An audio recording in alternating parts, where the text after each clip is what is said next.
कृष्णाय वासुदेवाय हरे परमात्मने प्रणता कलेश नाशाय गोविंदाय नमो नमः। स्वागत है आप सभी का मेरे YouTube चैनल पर। आज मैं आपको श्री कृष्ण जन्माष्टमी की कथा सुना रहा हूँ। भगवान श्री कृष्ण भगवान विष्णु के अवतार माने जाते हैं। माना जाता है कि जब धरती दुष्टों के बढ़ते अत्याचारों से परेशान हो गई तो भगवान विष्णु के पास पहुँची। भगवान विष्णु ने धरती को आश्वासन दिया कि वे पृथ्वी पर जल्दी ही स्वयं अवतरित होंगे और उनके कष्टों का निवारण करेंगे। भाद्रपद कृष्ण अष्टमी को भगवान श्री कृष्ण का जन्म हुआ था, इसलिए इसे कृष्ण जन्माष्टमी कहते हैं, क्योंकि यह दिन भगवान श्री कृष्ण का जन्मदिन माना जाता है। भाद्रपद कृष्ण अष्टमी तिथि की घनघोर अंधेरी रात को रोहिणी नक्षत्र में मथुरा के कारागार में वसुदेव की पत्नी देवकी के गर्भ से भगवान श्री कृष्ण ने जन्म लिया था। यह तिथि उसी शुभ घड़ी की याद दिलाती है और सारे देश में बड़े धूमधाम से जन्माष्टमी मनाई जाती है। द्वापर युग में भोजवंशी राजा उग्रसेन मथुरा में राज्य करता था। उसके आतताई पुत्र कंस ने उन्हें गद्दी से उतार दिया और स्वयं मथुरा का राजा बन बैठा। कंस की एक बहन देवकी थी, जिसका विवाह वसुदेव नामक यदुवंशी सरदार से हुआ। एक समय कंस अपनी बहन देवकी को उसकी ससुराल पहुंचाने जा रहा था। बड़े धूमधाम से कंस ने अपनी बहन देवकी का विवाह किया। इतनी शानदार विवाह किया कि देवता भी उस विवाह को देखने के लिए आए। स्वयं कंस रथ का सारथी बनकर के अपनी बहन देवकी को विदा करने के लिए जा रहा था। तभी रास्ते में आकाशवाणी हुई, हे कंस, जिस देवकी को तू बड़े प्रेम से ले जा रहा है उसी में तेरा काल बसता है। देवकी के 8वें गर्भ से तेरी मृत्यु का जन्म होगा। देवकी के 8वें पुत्र के हाथ से ही तेरी मृत्यु होगी। यह सुनकर कंस वसुदेव को मारने के लिए उद्यत हुआ। तब देवकी ने उससे विनयपूर्वक कहा, मेरे गर्भ से जो संतान होगी उसे मैं तुम्हारे सामने ला कर के रख दूंगी। तुम अपने बहनोई को मत मारो, इनको मारने से क्या लाभ है। कंस ने देवकी की बात मान ली और मथुरा वापस चला गया। उसने वसुदेव और देवकी को कारागार में डाल दिया, परंतु उसने अपने पिता समेत देवकी और वसुदेव को कारागार में बंदी बना लिया। इसी बीच नारद मुनि ने कंस से भेंट की और उसे और विचलित कर दिया कि क्या पता कौन सी संतान उसके विनाश का कारण बने। यह सुनते ही कंस ने यह तय कर लिया कि वह देवकी और वसुदेव की सभी संतानों को वध कर देगा। देवकी की जो भी संतान होती थी कंस उसे वापस कर देता, बोलता कि मैं तो 8वीं संतान को मारूंगा।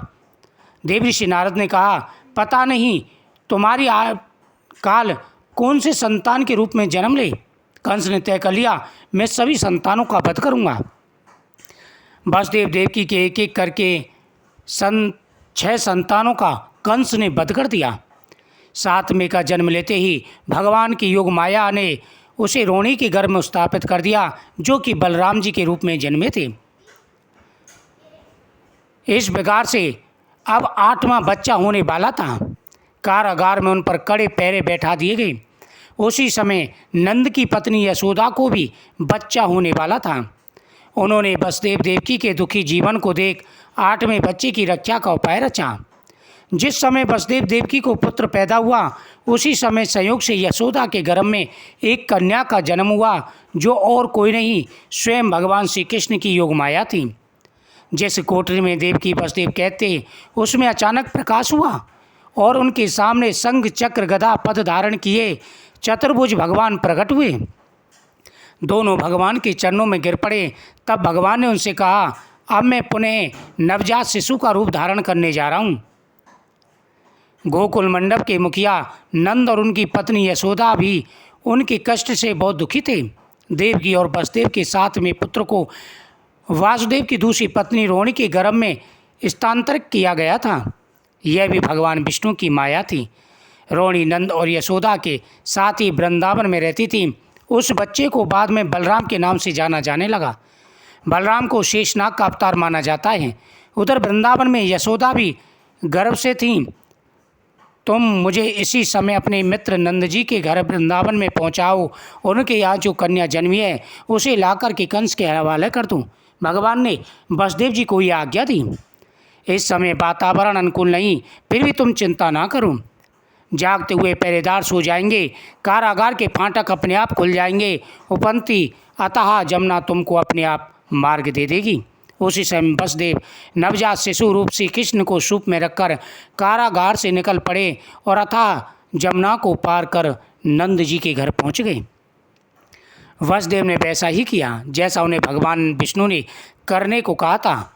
जैसे ही देवकी ने नन्हे कृष्ण को जन्म दिया, वसुदेव उन्हें एक टोकरी में रखकर वृंदावन के लिए निकल पड़ी। वह नंद बाबा के नंदगांव पहुँचे। वह दिन अलौकिक था। सारे कारागार के पहरेदार सो गए। जमुना नदी में भयंकर तूफान था। जो ही वसुदेव जमुना को पार करने लगे, नदी ने उन्हें रास्ता दे दिया। उस तूफान और बारिश के बीच नन्हे कान्हा की रक्षा के लिए शेषनाग जी पहुँच गए। वह दृश्य अत्यंत अद्भुत था। भगवान स्वयं पृथ्वी पर आए थे दुष्टों के दमन के लिए। वहाँ उन्होंने नवजात शिशु को यशोदा के साथ सुला दिया और कन्या को लेकर मथुरा गए। कारागार के फाटक पूर्वतः बंद हो गए।